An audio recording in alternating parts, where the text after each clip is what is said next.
गुजरते वक्त के साथ सियासत में तरह तरह की तस्वीरें सामने आती हैं। एक वक्त में हरियाणा की पूरी सियासत चौधरी देवीलाल, भजनलाल और बंसीलाल के इर्द गिर्द घूमती थी। इनकी सियासत में इतनी धमक थी कि तीनों राज्य के पूर्व मुख्यमंत्री भी रहे। तीनों को हरियाणा की सियासत का चाणक्य भी कहा जाता था। हरियाणा के इतिहास की, राजनीतिक इतिहास की जब भी बात होगी तो इन तीनों ही नेताओं का, चौधरी देवीलाल, चौधरी बंसीलाल और चौधरी भजनलाल का जिक्र करना जरूरी हो जाएगा। और अपनी इस खास पेशकश में हम आपको सियासत की विरासत के बारे में बता रहे हैं। हरियाणा की सियासत के ताऊ चौधरी देवीलाल की विरासत संभाल रहे चौटाला परिवार का राज्य की सियासत में बड़ा नाम रहा है। इस चुनाव में भी इस परिवार के कई दिग्गज मैदान में उतरे हुए हैं, एक दूसरे के खिलाफ भी लड़ाई लड़ रहे हैं और अलग अलग अपने प्रतिद्वंदियों से भिड़ भी रहे हैं। किस तरह का इतिहास रहा और अभी स्थिति क्या है, इस परिवार की ये रिपोर्ट देखिए।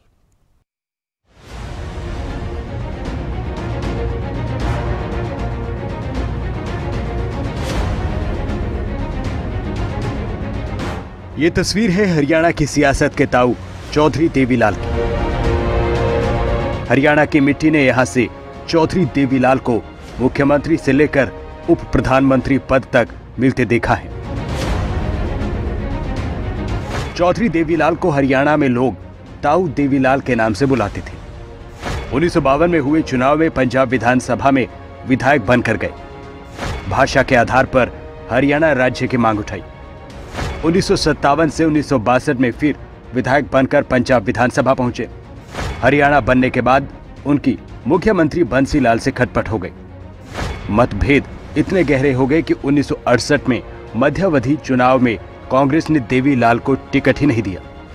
1977 में जनता पार्टी के हरियाणा में सबसे बड़े नेता के रूप में उभरे।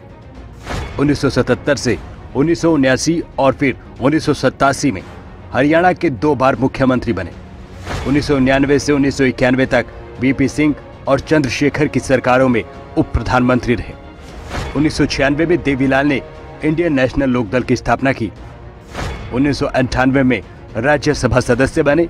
2001 में राज्यसभा सांसद रहते हुए उनका निधन हो गया। 1999 में जब केंद्र में जनता पार्टी की सरकार बनी तो हरियाणा का ताऊ बनने के लिए उन्होंने प्रधानमंत्री की कुर्सी तक छोड़ दी, उप प्रधानमंत्री का पद लिया। हरियाणा की सियासत के ताऊ चौधरी देवीलाल की विरासत की सियासत आज चौटाला परिवार के पास है। चौधरी देवीलाल की विरासत की सियासत में बात करें तो चौधरी देवीलाल बड़ा नाम है। 2 बार के मुख्यमंत्री रहे, 2 बार देश के उप प्रधानमंत्री बने। इनके बेटे ओपी चौटाला 5 बार हरियाणा के सीएम रहे। रणजीत सिंह पूर्व राज्यसभा सांसद रहे। प्रताप सिंह चौटाला विधायक रहे। 2014 में उनका निधन हो गया। जगदीश चौटाला भी इनके बेटे हैं और बेटी शांति देवी। रणजीत सिंह के बेटे गगनदीप सिंह राजनीति से दूर हैं। प्रताप चौटाला के बेटे रवि चौटाला हैं इनेलो के सदस्य। पत्नी सुनैना चौटाला लोकसभा का चुनाव हार चुकी हैं। जबकि देवीलाल के बेटे जगदीश चौटाला के एक और बेटे हैं आदित्य चौटाला, जो बीजेपी के नेता हैं। इसके आगे विरासत की सियासत ओपी चौटाला का कुनबा आगे बढ़ाता है। ओपी चौटाला के बेटे हैं अभय चौटाला, जो विधायक हैं, पूर्व नेता प्रतिपक्ष रहे हैं। इनकी पत्नी कांता चौटाला हैं, जो इनेलो की सदस्य हैं। ओपी चौटाला के एक और बेटे हैं अजय चौटाला, जो खुद पूर्व सांसद हैं, जेजेपी के राष्ट्रीय अध्यक्ष हैं, और इनकी पत्नी नैना चौटाला जेजेपी की विधायक। अभय चौटाला और कांता चौटाला के बेटे करण चौटाला हैं, जो सिरसा जिला परिषद के चेयरमैन हैं। अर्जुन चौटाला 2019 लोकसभा चुनाव हार चुके हैं। जबकि अजय और नैना चौटाला के बेटे हैं दुष्यंत चौटाला, जो हरियाणा के पूर्व डिप्टी सीएम रहे हैं, और दिग्विजय चौटाला जेजेपी के महासचिव। चौधरी देवीलाल देश के उप प्रधानमंत्री बने और उनकी सियासी विरासत को ओपी चौटाला ने आगे बढ़ाया, जो हरियाणा के सीएम रहे। देवीलाल के नाम की बदौलत उनकी आगे की पीढ़ियां राजनीति के मैदान में उतरती रहीं। हरियाणा के पूर्व सीएम ओपी चौटाला ताऊ देवीलाल के सबसे बड़े बेटे हैं। 1999 में ताऊ देवीलाल जब उप प्रधानमंत्री बनने से पहले हरियाणा के सीएम की कुर्सी छोड़नी पड़ी तो उन्होंने सबसे बड़े बेटे ओम प्रकाश चौटाला को ही सियासी विरासत के लिए चुना। उस वक्त तीसरे नंबर के बेटे रणजीत सिंह देवीलाल का काम संभालते थे, लेकिन देवीलाल ने कार्यकर्ताओं के बीच पकड़ की वजह से ओम प्रकाश चौटाला को कुर्सी सौंपी। 1968 में ओपी चौटाला ने राजनीतिक सफर की शुरुआत की, लेकिन पहला चुनाव हार गए। दिसंबर 1999 में ओपी चौटाला हरियाणा के 7वें मुख्यमंत्री बने। अलग अलग समय में कुल 5 बार मुख्यमंत्री की कुर्सी पर बैठे। जूनियर बेसिक टीचर्स घोटाले में 2013 में ओपी चौटाला और उनके बड़े बेटे अजय चौटाला को 10 साल की सजा हुई। जेबीटी भर्ती घोटाले में जेल जाने के बाद छोटे बेटे अभय चौटाला और अजय चौटाला के बेटे दुष्यंत चौटाला खुद को मुख्यमंत्री के चेहरे के तौर पर प्रोजेक्ट करने लगे थे। 2018 का समय था। चौटाला परिवार में फूट पड़ गई। जींद की रैली के दौरान दुष्यंत को प्रदेश का अगला मुख्यमंत्री बनाने के नारे लगने पर अभय और दुष्यंत के बीच दरार पड़ गई। परिवार की सियासी लड़ाई सड़क पर आ गई। 2018 की इसी जंग में इनेलो टूट गई। यहाँ से हरियाणा में 2 पार्टियां तैयार होती हैं। एक इंडियन नेशनल लोकदल जो अभय चौटाला के पास है, दूसरी जननायक जनता पार्टी जिसकी कमान अजय चौटाला और दुष्यंत चौटाला के हाथ में है। ओपी चौटाला के बड़े बेटे अजय चौटाला हैं, जननायक जनता पार्टी के राष्ट्रीय अध्यक्ष।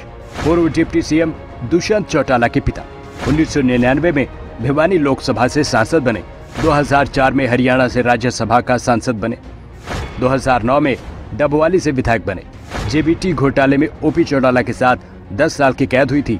अजय चौटाला 10 साल की सजा पूरी करने के बाद जेल से बाहर आ चुके हैं। अजय चौटाला के जेल जाने के दौरान उनके बड़े बेटे दुष्यंत पिता की विरासत संभालते दिखे। छोटे भाई दिग्विजय चौटाला युवा विंग के अध्यक्ष बनकर पार्टी का काम देखते रहे। दुष्यंत चौटाला के सियासी सफर की बात करें तो 2014 के हिसार में लोकसभा सीट पर उन्होंने चुनाव लड़ा। 2014 में सबसे कम उम्र के सांसद बने। 2019 हरियाणा में गठबंधन की सरकार में शामिल रहे। 31 साल की उम्र में हरियाणा के डिप्टी सीएम बने। इस पूरी सियासी पिक्चर में एक नाम रणजीत सिंह चौटाला का है, जो देवीलाल के दूसरे बेटे हैं। रणजीत सिंह को देवीलाल की विरासत का सियासी उत्तराधिकारी माना जाता था, मगर देवीलाल ने उनकी जगह ओपी चौटाला को चुना था। इसके बाद रणजीत सिंह ने लोकदल से किनारा कर लिया। सिरसा का रानिया विधानसभा सीट उनकी कर्मभूमि बना। अभय चौटाला ओम प्रकाश चौटाला के छोटे बेटे हैं। ओपी चौटाला ने अपनी राजनीतिक विरासत उन्हीं को सौंपी। 2009-2014 विधानसभा चुनाव, 2021 उपचुनाव में विधायक चुने गए। Haryana Olympic association, state volleyball और मुक्केबाजी संघ के अध्यक्ष रहे। अब हरियाणा में विधानसभा चुनाव है। 7 उम्मीदवार अकेले देवीलाल के परिवार से हैं, जिसमें रणजीत सिंह निर्दलीय लड़ रहे हैं रानिया सीट से। अर्जुन चौटाला इनेलो के उम्मीदवार हैं रानिया सीट से। अभय चौटाला इनेलो से चुनाव लड़ रहे हैं ऐलनाबाद सीट से। दुष्यंत चौटाला उचाना सीट पर जेजेपी की तरफ से लड़ रहे हैं। दिग्विजय चौटाला जेजेपी के कैंडिडेट डबवाली सीट पर हैं। आदित्य चौटाला इनेलो से कैंडिडेट डबवाली सीट पर हैं। अमित सिहाग कांग्रेस के कैंडिडेट डबवाली ही सीट पर हैं, और जबकि सुनैना चौटाला इनेलो की कैंडिडेट फतेहाबाद सीट पर हैं। विरासत से चली आ रही सियासत का अध्याय आज भी जारी है। हरियाणा में फिर चुनावी रण सज चुका है, जिसमें परिवार के दिग्गज एक बार फिर से चुनावी मैदान में उतरे हैं। देवीलाल की सियासत आगे कौन बढ़ाएगा और ये विरासत कैसे आगे चलेगी, इसका जवाब भविष्य ही तय करेगा। ब्यूरो रिपोर्ट, खबरें अभी तक।